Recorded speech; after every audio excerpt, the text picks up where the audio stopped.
Dead by Daylight, a game that came out in June 2016. 9 years. 9 years, can you believe that? But we aren't here today to talk about the game itself, no. Today we're going to talk about the 2v8 game and is it worth playing. Now if you don't know what Dead by Daylight is, it's basically a survival and unaliving game. You have 4 survivors and 1 killer, both sides having one or multiple characters coming from different movies, games, etc. You name it, it's pretty much there. For example, you have the Demogorgon from Stranger Things as a killer, and Steve Harrington and Nancy Wheeler as survivors. Each killer and survivor have perks specific to them and can be unlocked through the Blood Web by earning points by playing. With enough killers and survivors unlocked, you can mix and match different perks to your benefit. Whether it's aura reading or generator manipulation, with the right perks you can create some pretty cheese builds. Speaking of generators, that's the aim of the game for survivors. You must fix 5 generators to fix the escape doors and unlock them to win. However, the killer will be travelling the map to stop you. Their job is to catch you, put you on hooks at least 3 times, and serve you to the entity. Now, onto the main topic. Over time, Dead by Daylight has brought out this event, 2v8, where you have 2 killers and 8 survivors. It sounds pretty simple. And yes, it is. Except there is a twist. You don't have your own perks. Both killers and survivors have 4 preset classes. Like for example, survivors have the Escapist class, where it grants you a silent sprint burst for a few seconds and not leaving any scratch marks so the killer can follow you as easily. Side note, sprinting in this game leaves scratch marks so the killer can follow them, so being sneaky is normally the best option. The Escapist class also allows you to see places to leap over and paths to try and knock down to stun the killer while they're chasing you. Each class can be beneficial to each side, having its ups and downs. However, for survivors, you all can't have the same preset class. It limits your lobby to a maximum of 4 per lobby. If you're unlucky enough, you could be the one forced to change preset into something you don't normally use.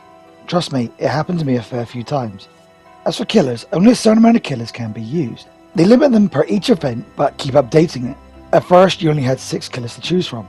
Now it's double that, unless they change their minds later on.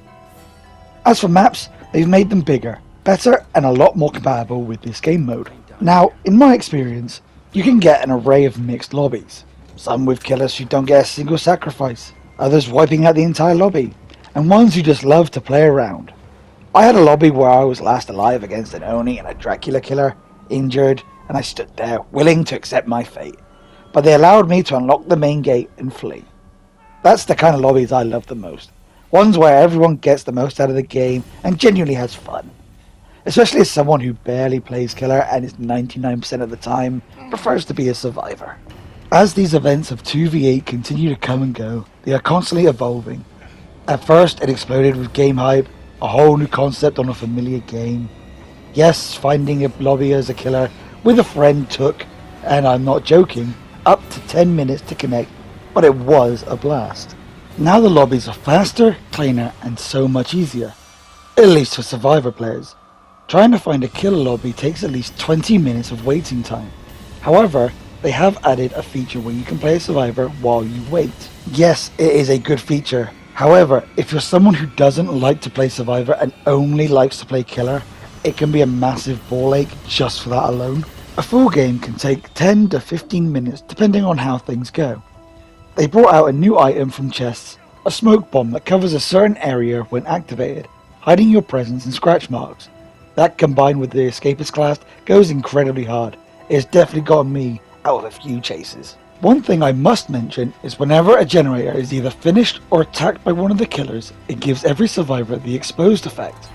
This effect lets the killers see the aura of all survivors for a small amount of time, indicated right here. The effect of this doesn't always work due to a balance effect. If killers are taking a huge lead, for example, the exposed effect will not activate. To the opposite of that, if survivors are flying through generators, the exposed effect lasts even longer. One thing I forgot to mention in the beginning is that killers have something called a terror radius. It's basically like an early warning system telling you that the killer is nearby. However, whether it's due to the 2v8 or normal gameplay, there is a perk or class that either reduces or turns it off completely. Honestly, sometimes it can be utterly terrifying, especially when a killer randomly appears around a corner. One of the things I have an issue with is the blood point multiplier. Yes, for survivors they are constantly giving massive boosts, but I haven't seen that effect being linked into a killer. If you really enjoy playing as a killer and want to gain a ton of blood points, yeah, good luck. You're getting shafted, buddy. In my opinion, there needs to be an hourly switch where killers get a 3 times multiplier, for example, and then it switches over to survivors. That way, everyone benefits and enjoys the game more. Now, I won't lie to you guys. In the 9 years of this game being out, I've clocked over 400 hours and I've come back and forth on it. Some updates have made killers completely overpowered, while other updates have made being survivor overpowered. They work on feedback and I'll give them their due. They actually listen. So here's my overall conclusion on the 2v8. Yes, it is worth it. Do they need to keep it in fully? As much as I would love that? No. They need to keep it as an event special so people have something to look forward to. Should they bring it out more often over the year? Definitely. For an event that normally goes on for 2 weeks, having it come out just a little bit more frequently wouldn't be a bad thing. As long as they add the fact that the multiplier can be added to killers now. In fact, I believe that most likely people will be coming back for it, or even just playing the regular version. Either way, I love the 2v8, whether it's as a survivor or as a killer, and it's definitely worth the experience and gaming pleasure. Now, before I wrap up this review, I just want to quickly show you guys one of the things I did during this 2v8 experience. I don't know if it was due to the killer being a bit of an idiot, or if it was just my skill in general, but I would like your opinion. Here it is.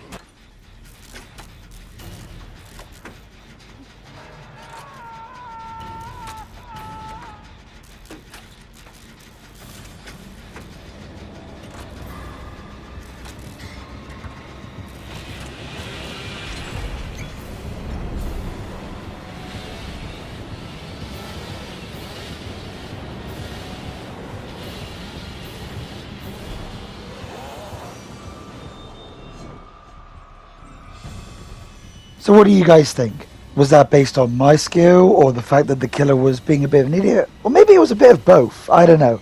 Let me know down in the comments. Hi guys, future Yokai here, making up for past Yokai's mistake. Please ignore that last part. I realised while re-watching this before fully updating it that I was actually technically exposed and that the killer was pretty much just a complete idiot. Alright, back to the video. Anyway, that has been my little review on Dead by Daylight 2v8. I hope you guys enjoyed. As always, don't forget to like, subscribe, and leave a comment down below on your experience with Dead by Daylight as well. With that, I'll catch you next time. Peace.